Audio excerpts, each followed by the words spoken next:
ሰላም የተከበራችሁና የተወደዳችሁ የጦሳቲው ቤተሰቦች እንዴት ናችሁ?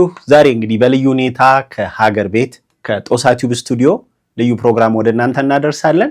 እስከ መጨረሻው አብራችሁ እንድትቆዩ እንጋብዛለን። ይህ ቪዲዮ ለበርካቶች ይደርስ ዘንድ ላይክ እንድታደርጉና ሼር እንድታደርጉ እንደዚሁ በአክብሮት እንጠይቃለን። በዛሬው ቪዲዮ ከባህር ማዶ ጉዟችን በሰላም መመለሳችንንና በተደጋጋሚ በጉዞ ላይ ያለን ስጠይቁን የነበረውን የሳውዲ የኡምራ ጉዞ አጠቃላይ ወጪንና ቅድመ ሁኔታን በተመለከተ ወደ እናንተ እናደርሳለን ማለት ነው። ስለዚህ እስከ መጨረሻው ድረስ አብራችሁ እንድትቆዩ እንጋብዛለን።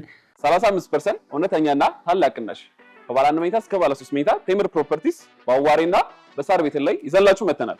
ባለ 1 መኝታ 81 ካሬ በ9 ሚሊዮን 700 ሺህ ብር የነበረውን በ5 ሚሊዮን 700 ሺህ ብር፣ ባለ 3 መኝታ 153 ካሬ በ18 ሚሊዮን 300 ሺህ ብር የነበረውን በ11 ሚሊዮን 700 ሺህ ብር 20% ቅድመ ክፍያ ከፍላችሁ ቀሪውን ደግሞ የግንባታውን ሂደት እያያችሁ 5% እያደረጋችሁ የምትከፍሉበትን ሂደት አመቻችተናላችኋል። ስለዚህ ዲስካውንቱ ለአጭር ጊዜ የሚቆይ ስለሆነ ታች በሚገኙ ስልካችን ይደውሉና ያነጋግሩን። ቴምር ፕሮፐርቲስ ነው። እናመሰግናለን።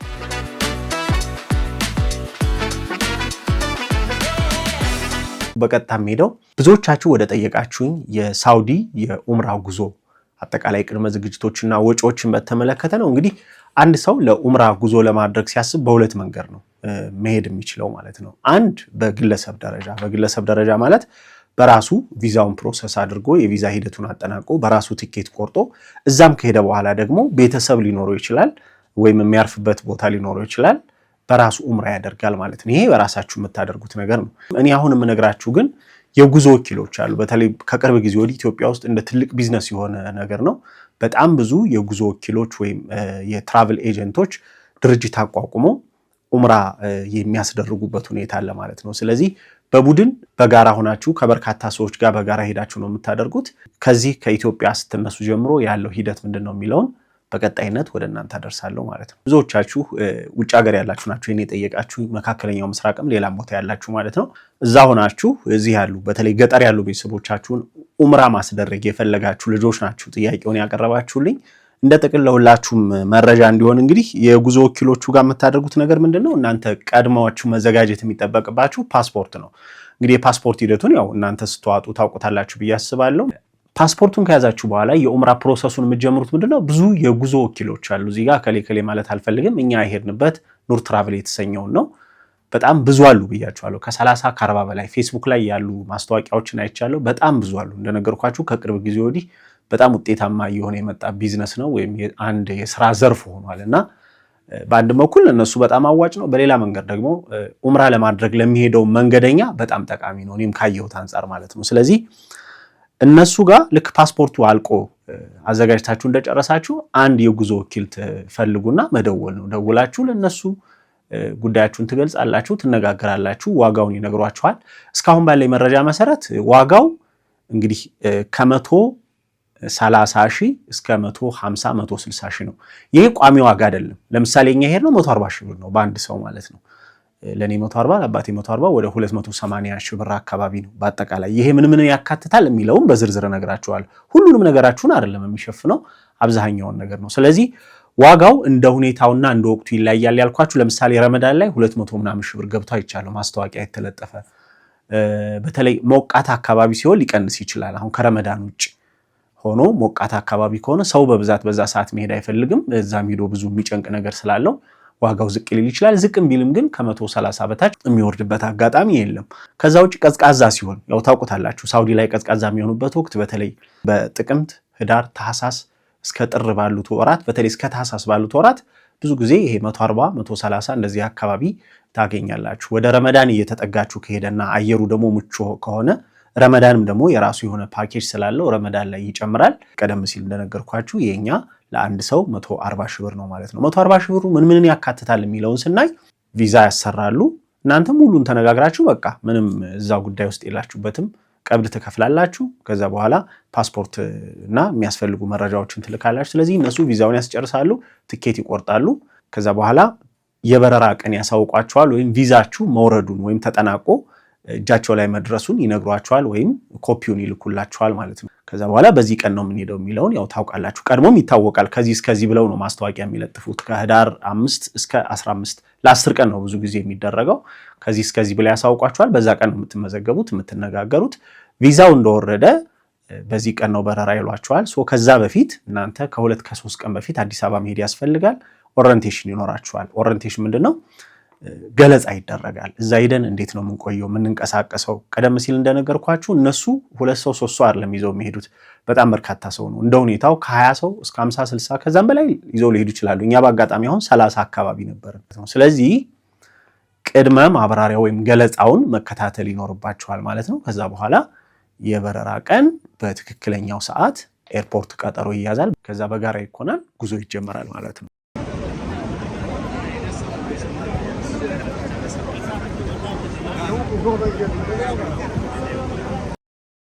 ቀደም ሲል የነገርኳችሁ እንግዲህ ክፍያ እዚህ ጋር የሚያካትተው የቪዛ የትኬት እና ሳውዲ ከሄዳችሁ በኋላ የሆቴል የመኝታና የትራንስፖርት ብቻ ነው ይሄ ብር ማለት ነው። እዚህ ለነሱ የምከፍሉት ብር ነው፣ ምግብ ከራሳችሁ። ስለዚህ እዚህ ጋር የምሰጣችሁ መረጃ ምንድነው? ለ10 ቀን የሚሆን ምግብ መመገቢያ የሚሆን ብር ያስፈልጋል። ምናልባት ለ10 ቀን በኢትዮጵያ እኔ አሁን በነበረኝ ልምድ ማለት ነው እንደው ከ15 እስከ 20 ሺህ ብር ለአንድ ሰው ሊሆን ይችላል። በቃ 20 ሺህ ብር ለአንድ ሰው በቂ ነው፣ ለምግብ ብቻ ነው። እንግዲህ በመሃል ብዙ ነገሮች አሉ እንዳልኳችሁ። ለምሳሌ እዛ እናንተ ብትሆኑና የሆነ ቤተሰብ ሊያገኛቸው ይፈልግ በታክሲ መምጣት ይፈልጉ፣ የታክሲ መክፈል ይኖርባቸዋል። ሌላ ነገር አንዳንድ ነገር እዛ ሳውዲ ከመጡ በኋላ ወደ ሀገር ቤት ይዘው መምጣት የሚፈልጉት የሆነ ነገር ሊኖር ይችላል። እንደዛ የሚገዛዙት ነገር ካለ ተጨማሪ ብር ያስፈልጋል። ስለዚህ ተጨማሪ እንደው ከ20 ሺህ እንደ ሁኔታው እስከ 30 ሺህ ብር ቢይዙ በኪሳቸው ያ በቂ ይሆናል ማለት ነው። ቀደም ሲል የነገርኳችሁን ለምግብ የሚሆን ተጨማሪ ብር ያው በምንዛሬ ነው መያዝ ያለበት። እኔ አጠቃላይ ከኢትዮጵያ ብር አንጻር እንደው ምን ያህል ብር ያስፈልጋል የሚለው ነው ቀደም ሲል 20 ሺህ ብር ምናምን ብዬ ነገርኳችሁ። ምንዛሬ የምታገኙት የት ነው? ገለጻውን ለመታደም እንደሄዱ ከጉዞ አስተባባሪዎቹ ማግኘት ያለባቸው 2 ነገር አለ። አንደኛ የፕሌን ቲኬታቸውንና የቪዛ ወረቀታቸውን መቀበል አለባቸው ማለት ነው። ስለዚህ የቪዛ ወረቀታቸው እንደተቀበላችሁ ቢያንስ ቀደም ብሎ ከ2 ቀን ከ3 ቀን በፊት ተቀብሎ ሂዶ ምንዛሬ መጠየቅ ያስፈልጋል። ስለዚህ እኛ ምንዛሬ የጠየቅነው በህጋዊ መንገድ የብሔራዊ ቲያትር አካባቢ ያለው የኢትዮጵያ ንግድ ባንክ ወርቃማው ህንፃ የሚባለው እዛ ጋ ነው።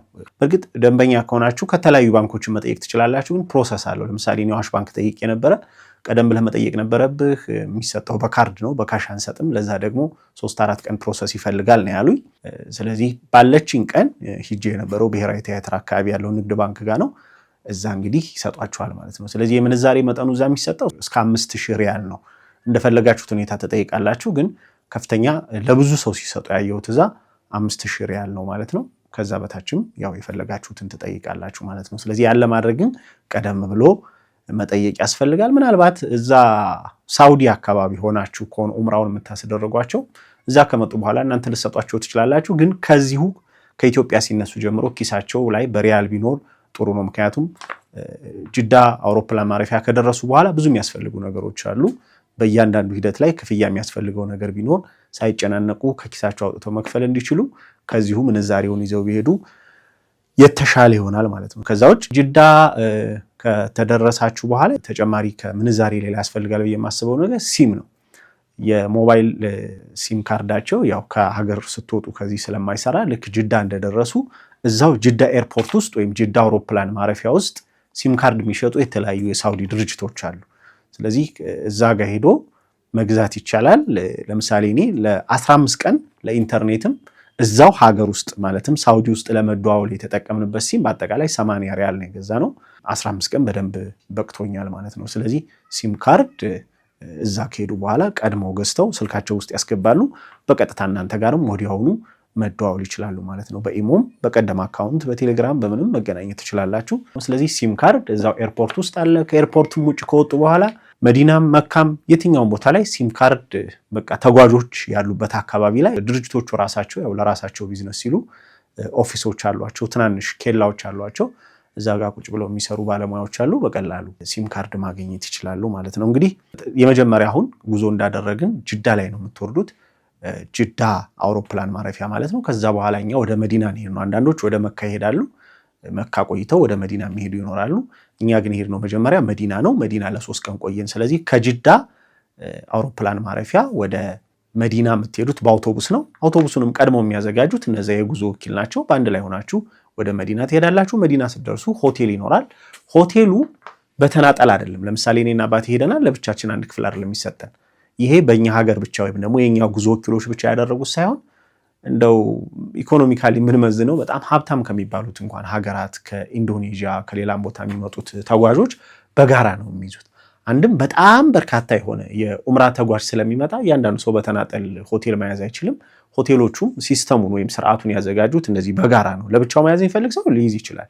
ግን ብዙ ለኡምራ ብለው የሚመጡ ሰዎች ያየ ነው በቡድን ነው የሚመጡት። አልጋም ሲይዙ በጋራ ነው። ያ ማለት አንድ ክፍል ውስጥ እንደ ሁኔታው 3 ሰው ሊሆን ይችላል፣ 4 ሰው፣ 5 ሰው፣ ከፍተኛ እስከ 5 ሰው አንድ መኝታ ክፍል ውስጥ 5 አልጋ ይኖራል ማለት ነው። አልጋችሁ የግል ነው፣ በተናጠል ነው የምትተኙት። ግን አንድ ክፍል ውስጥ 4 አልጋ፣ 5 አልጋ፣ ዝቅተኛ እስከ 3 አልጋ ይኖራል። ትደለደላላችሁ። በአስተባባሪዎቻችሁ አማካኝነት ማረፊያችሁ ይሰጣችኋል ማለት ነው።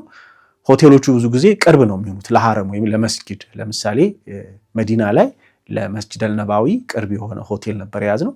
ስለዚህ በእያንዳንዱ ሰዓት በጋራ እየተንቀሳቀሳችሁ ወደ መስጊድ መሄድ ሲያስፈልግ በጋራ ትሄዳላችሁ፣ ትመጣላችሁ። የሚጎበኙ ቦታዎችም ሲኖሩ እንደዛው ባስ ይመቻቻል። ባሱንም አሁንም የሚያመቻቹት የጉዞ ወኪሎቹ ናቸው። ምናልባት እናንተ እንግዲህ ወላጆቻችሁ በተለይ አሁን የገጠር ወላጆቻችሁ ከሆነ አብረው የሚሄዱት የግድ ከዛ መካከል ሰው ያስፈልጋል። ለምሳሌ ምግብ መብላት ሲፈልጉ እነሱ ሂደው ሊግባቡ አይችሉም። ስለዚህ ያንን ሊያደርግ የሚችል ሰው ከዛ እናንተ የጉዞ ወኪሎቹ እንዳሉ ሆነው ከጉዞ ወኪሎቹ ጋር ደግሞ ተነጋግራችሁ የሚያግዛቸው ሰው እንደ ቤተሰብ የምታውቁት ከነዛ አብረው ከሄዱት ከተጓዦቹ መካከል ሰው ብታገኙ ጥሩ ይሆናል ማለት ነው። ለምሳሌ እኔ ባልሄድ አባቴ ብቻውን ቢሄድ ብዬ ባስብ በጣም ከባድ ነው። አንደኛ ትልቅ ሰው ነው፣ ሲንቀሳቀስም የሚደግፈው በእያንዳንዱ ነገር የሚያግዘው ሰው ያስፈልጋል። ምግብ ሲበላ ደግሞ የሆነ ሰው ጋር ካልተጣመረና በቡድን ካልሆነ ብቻውን ሄዶ ምግብ ሊመገብ አይችልም። ስለዚህ ከገጠር ወላጆቻችሁ መጥተው ኡምራ ሲያደርጉ እናንተ እዛ ማለት ጅዳ ተቀብሎ ወይም ደግሞ ሳውዲ አብሯቸው የሚሆን ሰው አብሯቸው ቆይታ የሚያደርግ ሰው ከሌለ በስተቀር ወይም ደግሞ ኡምራ አብሮ ከሄደው ውስጥ ከቡድኑ አባላት ውስጥ የሚያግዛቸው ከሌለ በስተቀር እዛም ከሄዱ በኋላ የሚቸገሩበት ሁኔታ ይኖራል። ምክንያቱም ከሃይማኖታዊ ክዋኔ ውጭ ከኡምራ ሂደቱ ውጭ ሌሎች ሰዋዊ የሆኑ እንቅስቃሴዎች አሉ። ያንን እንቅስቃሴ የሚያግዛቸው ሰው ሊያስፈልግ ይችላል። ያው በቡድን ሁሉም ሰው እንዲተጋገዝ እንዲተባበር የሚሰጥ መልእክት አለ። ግን ደግሞ የበለጠ ቅርብ የሆነ ሰው ከሌለ ትንሽ ሊያስቸግር ይችላል ማለት ነው። አጠቃላይ የጉዞ ሂደቱ ይሄ ነው።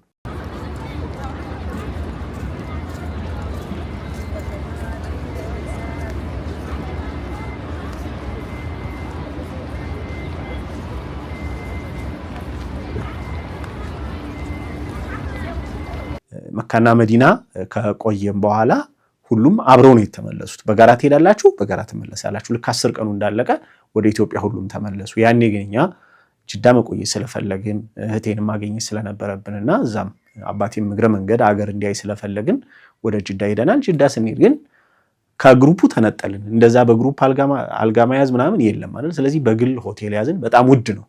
እንደውም በጉዞ ወኪሎች ወይም ደግሞ እንደዚህ በግሩፕ መሄድ ምን ያህል ጠቀሜታ እንዳለ የተረዳሁት በግላችን ሆነን በአንድ ሳምንት ያወጣነውን ወጪ ካየው በኋላ ነው።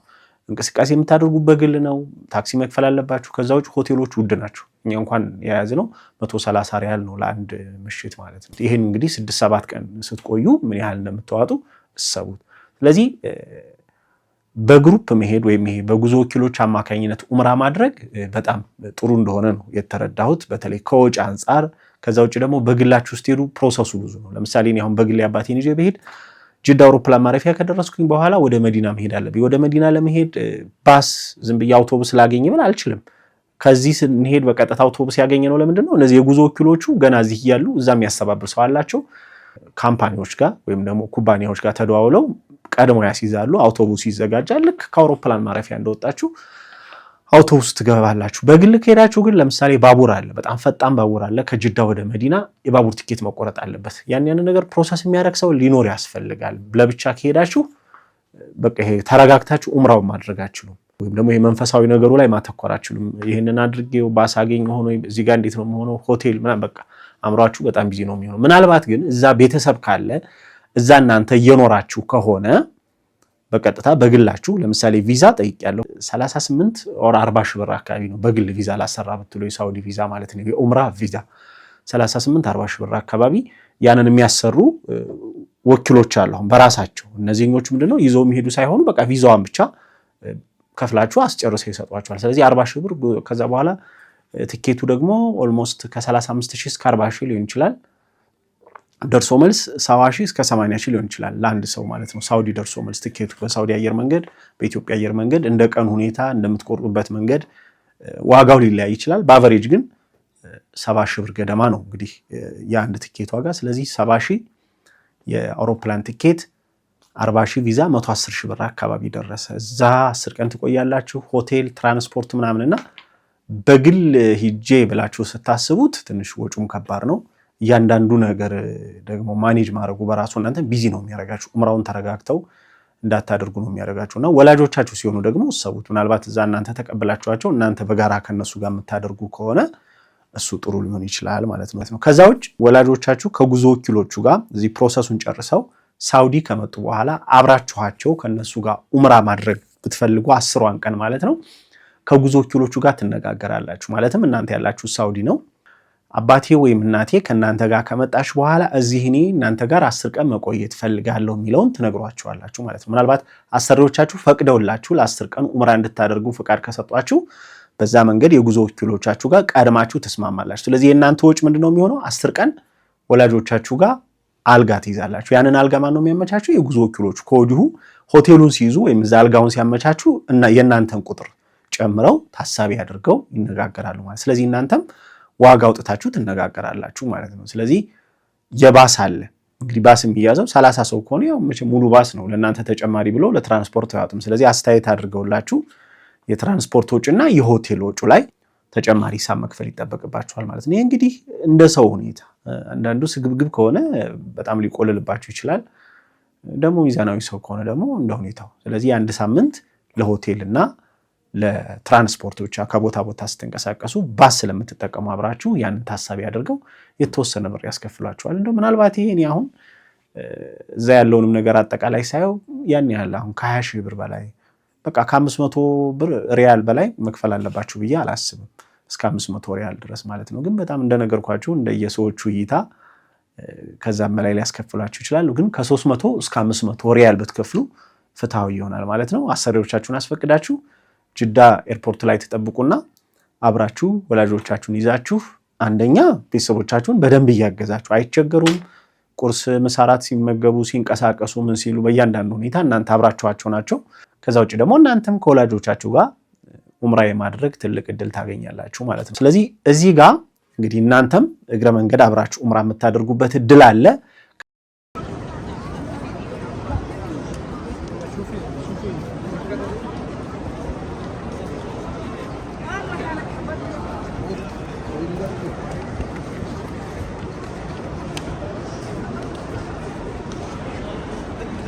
ከዛ ውጭ ግን ጥንቃቄ የሚያስፈልገው በተለይ የገጠር ቤተሰቦች ከሆኑ ወላጆቻችሁ ከገጠር መጥተው ከሆነ ዑምራውን እያደረጉ ያሉትና ማንም የቅርብ ሰው ከሌላቸው ትልቅ ጥንቃቄ የሚያስፈልገው የመጀመሪያው ነገር የመጥፋት አደጋ ነው። እኛ አብረን እንደሄድን 2 ባልና ሚስቶቻውም ከከተማ ነው ሄዱት።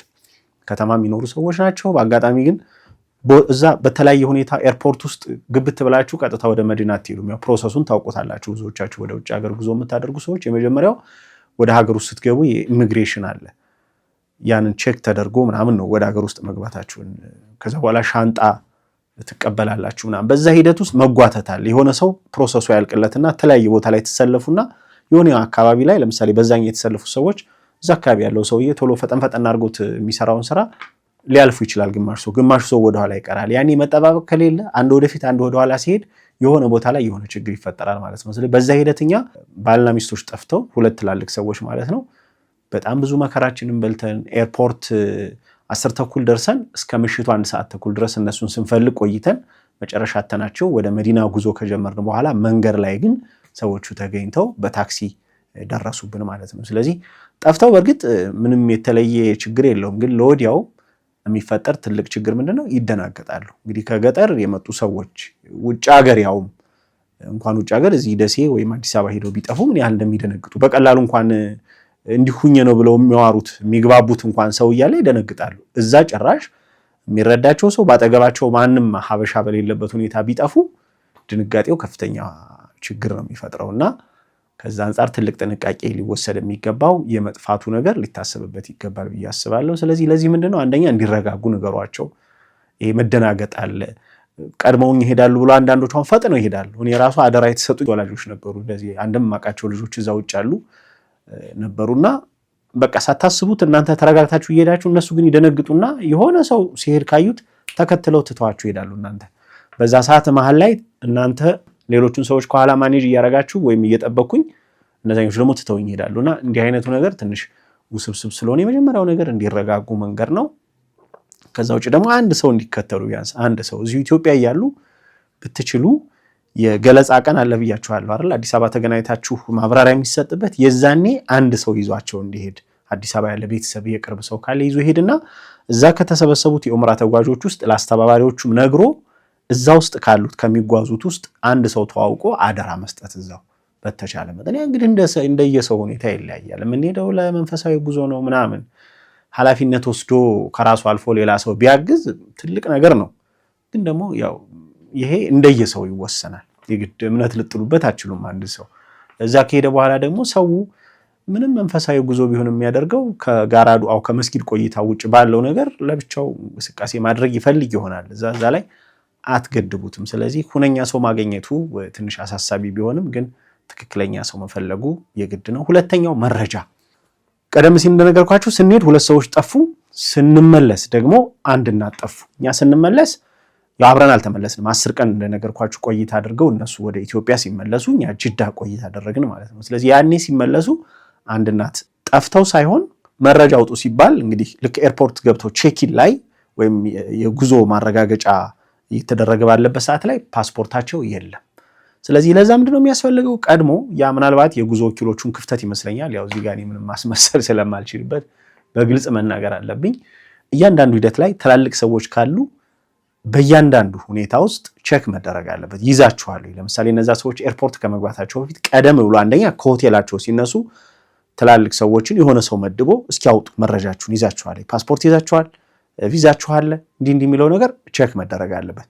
ያዙ ምናምን ሲባል እኮ እነሱ ይዣለሁ ምናምን ይላሉ ስለማያውቁት ማለት ይደባለቅባቸዋል። በኋላ ላይ አውጡ ሲባል የለም። ያቺ ሴትዮ እንግዲህ በረራው ሌሊት 10 ሰዓት ነበረ።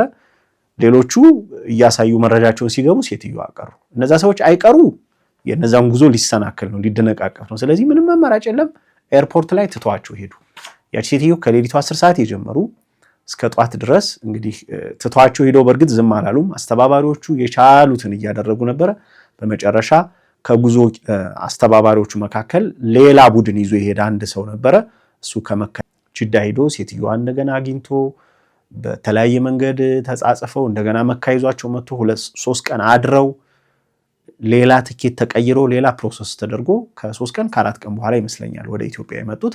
በዚሁ አጋጣሚ የጉዞ አባላቱንም እንዲሁም አስተባባሪዎቹን ማመስገን ይኖርብኛል። ሙሉ ወጫቸውን ወጪ አዋጥተው እንደውም የኡምራ ያዋጡትን ቀደም ሲል እንደነገርኳቸው የ140 ሺህ ምናምን ያስፈልጋል ብያችሁ ነበር አይደል? የዛን ሙሉ ወጪ በቃ እናታችን በዚህ ሁኔታ አላህ ፈቅዶት ያው እሱ ያለው ሆኗል። የተፈጠረው ተፈጥሯል። በእንደዚህ አይነት ሁኔታ ተደናግጠው ያው ተንገላተው ምናምን ነው ቆይተው የመጡት። ግን ቢያንስ በቃ የኡምራ ወጫቸውን እኛ ልንሸፍንላቸው ይገባል ብለው ሁሉም የጉዞ አባላቱ ማለት ነው ያንን ወጫቸውን ሙሉ ያዋጡትን ሸፍነውላቸዋል ማለት ነው። የጉዞ አስተባባሪዎቹም የሚጠበቅባቸውን ነገር አድርገዋል። እኔ አሁን ሳስበው ጥሩ ነው ይሄ መደረጉ። ግን የመጀመሪያው ነገር መፈጠር አልነበረበትም ነው። ፈጣሪ ያለው ሆኗል። ግን ደግሞ ቀድሞ መጠንቀቅ ግድ ነው።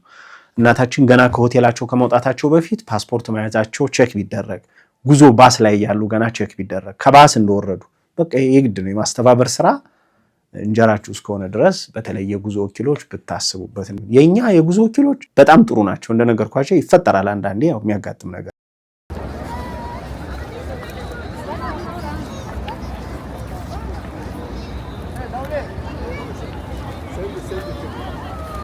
ሌሎች ቦታዎች ላይ ደግሞ አንዳንዶች የሚያነሱትን ቅሬታ ብትሰሙ በጣም ታዝናላችሁ። እዚህ ጋር በጣም ርካሽ ዋጋ ያስቀምጣሉ።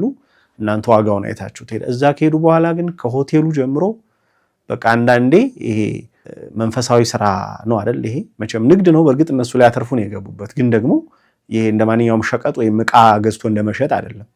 ሰዎች ነው ይዛችሁ የምትሄዱት ደግሞ ለሌላ ለዓለማዊ መዝናናት ለሽርሽር ምናምን አይደለም። ለትልቅ ሃይማኖታዊ ዓላማ ነው አይደል? ለትልቅ መንፈሳዊ ጉዳይ ነው ይዛችሁ የምትሄዱት። ስለዚህ ይህንን ስራ የሚሰሩ ሰዎች ሙስሊም እንደመሆናቸው ኃላፊነት መውሰድ አለባቸው። ግን ያው እኛ ሰዎች ስንባል ትንሽ አስቸጋሪ ነን። እንደውም አንድ ኡስታዝ ባንድ ወቅት ጉዞ አድርጎ በጣም ከመበሳጨቱ የተነሳ ምን አለ እዛ መርካቶ የምታጭበረብሩት አንሶ እንዲህ አይነቱ ቦታ ላይ መታችሁ ደግሞ ይሄን ትልቅ የተቀደሰ ነገር ባታረክሱት ስግብግብነታችሁን የሆነ መስመር ብታበጁለት የሚል መልእክት ሲያስተላልፍ አይቻለሁና በዚህ አጋጣሚ እንዲህ አንዳንድ ማይሆን ስራ የሚሰሩ የጉዞ ወኪሎችም ካሉ በዚሁ ቢያስቡበት ጥሩ ነው። እናንተም ጥንቃቄ ብታደርጉ በተለይ ዋጋ አይታችሁ ዝቅ ስላለ ብቻ እዛ ሁኔታ ውስጥ ብትገቡ ጥሩ ስለማይሆን ነው። በዚህ አጋጣሚ ግን ኑር ትራቭል በጉዟችን ላይ የተፈጠሩት ችግሮች እንዳሉ ሆነው በብዙ መልኩ በጣም ጥሩ የሚባል አገልግሎት ነው የሰጡን። በጣም ደስ የሚል ቆይታ ነበረን።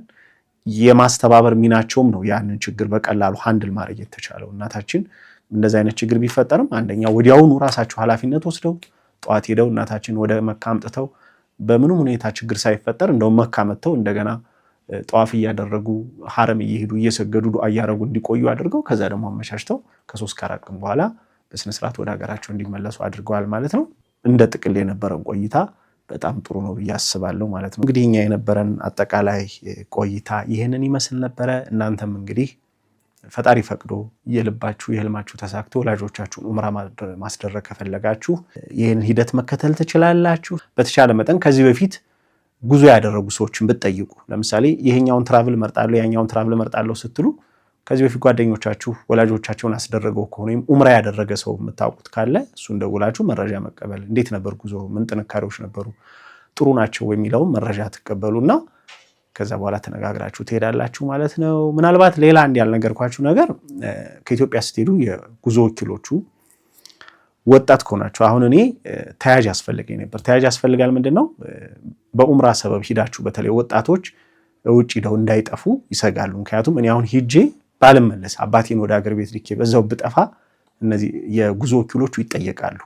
የጉዞ ፈቃድ ሲሰጣቸው ወይም ደግሞ ከሳውዲ መንግስት ጋር እና ከኢትዮጵያ መንግስት ጋር ስምምነት አድርገው ፈቃዱን ሲወስዱ ይሄ አንዱ መስፈርት ይመስለኛል። ዝርዝር ነገሩን አላቅም፣ ግን ቀድሞ የሚጠይቁት ነገር አለ። ለዚህ ወይ ብር ማስያዝ አለባችሁ ወይ ደግሞ ካርታ ወይም ሌላም ነገር ወይም ደግሞ የሚታወቅ ሰው ካለ ተያዥ መኖር አለበት። በአግባቡ ሄዳችሁ ትመለሳላችሁ የሚለው ነገር ጥያቄ ስለሆነ ማለት ነው። ስለዚህ እኛ አሁን 10 ቀን ኡምራ ቆይታ አድርገን ደግሞ በተጨማሪ 1 ሳምንት ጅዳ ቆይተናል አይደል? ለዛ እንኳን ፍቃድ ጠይቄ ነው የሄድኩት። በአጋጣሚ ግን ያው ስለሚያውቁኝ ምንም ጥርጣሬ አልገባቸውም፣ ፈቅደውልኝ ያው ሂጄ ተመልሻለሁ ማለት ነው። አንዳንድ ደግሞ ሊያሳስቷችሁ የሚሞክሩ ሰዎችም አሉ። አሁን አንዲት እህት ደውላ በቃ አባት የሚመጡ ከሆነ እናንተ ጋር አብራ እህቴን ይዘልኝ ትመጣለህ ምናምን አለች። እኔ አላቅም ስለ ሂደቱ መጀመሪያ እሺ አልኳት በቅንነት ማለት ነው። በኋላ ላይ ግን ሳጣራ አይቻልም፣ ፕላስ እህቴን ይዘህልኝ ነው ያለች ልጅቱ። ለምንድን ነው? ለኡምራ አይደለም በዛው ጠፍታ እንድትሰራ ነው። ይሄ ደግሞ ማድረግ ለኔ እንደውም በኋላ ላይ ስነግራት ምንድነው ያለችው? ታዲያ የሚያዝም ከሆነ ብር እናስይዛለን ችግር የለም ምናምን አለች።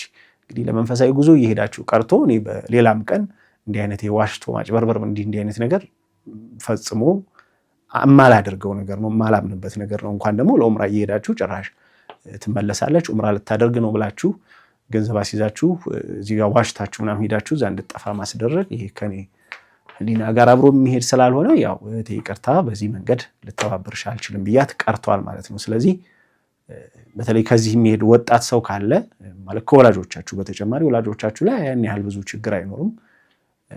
ሌላ ሰው ካለ እንደዚህ አንዳንድ የሚያደርጓቸው ተጨማሪ ቅድመ ሁኔታዎች አሉ፣ እነሱም ማሟላት ይጠበቅባችሁ ይሆናል ማለት ነው። ከዛ ውጭ ግን በዚህ መንገድ ቆይታ ማድረግ ይቻላል።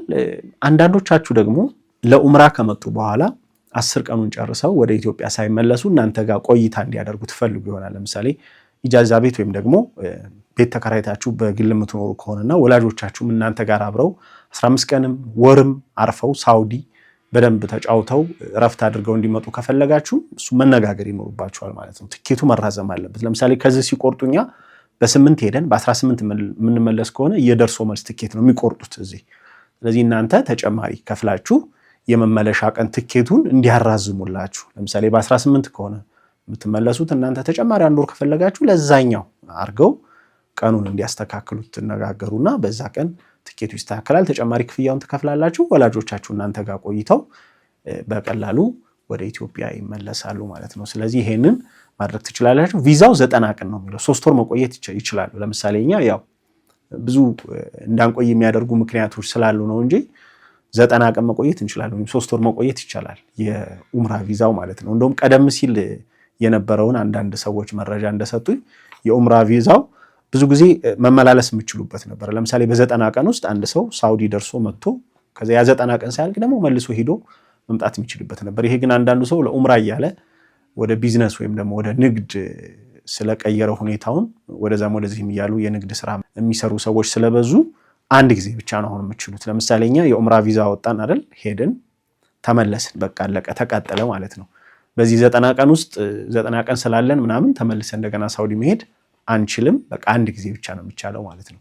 እዛ ከመጡ በኋላ ግን ወላጆቻችሁ እስከ 3 ወር ድረስ እናንተ ጋር መቆየት የሚችሉበት ነው። ቪዛው የ90 ቀን ነው የሚለው። ስለዚህ እስከቻሉ ድረስ እናንተ ጋር ቆይታ አድርገው አረፍ ብለው መመለስ ይችላሉ ማለት ነው። በአጠቃላይ እንግዲህ ተመልካቾቼ እናንተ በጠየቃችሁ መሰረት ምናልባት ትንሽ ሰፋ ሳላደርገው አልቀርም፣ ግን ዋናው ትኩረቴ ለእናንተ በቂ መረጃ ሰጥቻለሁ የሚለው ነገር ስለሆነ በኡምራ ቪዛ ወደ ሳውዲ ወላጆቻችሁን ማምጣት የምትፈልጉ ወይም መላክ የምትፈልጉ በዚህ መንገድ ከጉዞ ወኪሎች ጋር ተነጋግራችሁ በቀጥታ እንዲመጡ ማድረግ ትችላላችሁ። እንግዲህ በአጠቃላይ የኡምራ ቆይታችንን በተመለከተና ኡምራ ለማድረግ የሚያስፈልጉ ቅድመ ሁኔታዎችና ወጪዎችን በተመለከተ ለዛሬ ወደ እናንተ ያደረስኩት ቪዲዮ ይህን ይመስል ነበረ። ከዚህ በኋላ እንግዲህ በሰላም ተመልሰናል። ለሁሉም ነገር ከልብ እናመሰግናለን እናንተን። ከዚህ ቀጥሎ ደግሞ ጦሳ ቲዩብ እንደተለመደው እንግዲህ የተወሰነ ቀን መንፈሳችንንም ስጋችንንም ትንሽ አሳርፈናል። አሁን ደግሞ ወደ ተለመደው ወደ መደበኛ ስራችን ወደ ገጠር እንገባለን። አብራችሁን ሆናችሁ ከኛ ጋር ዘና እያላችሁ በቀጣይ የምናሰናዳቸውን ፕሮግራሞች እንደምትከታተሉ ተስፋ እናደርጋለን። ለነበረን ጊዜ ከልብ አመሰግናለሁ።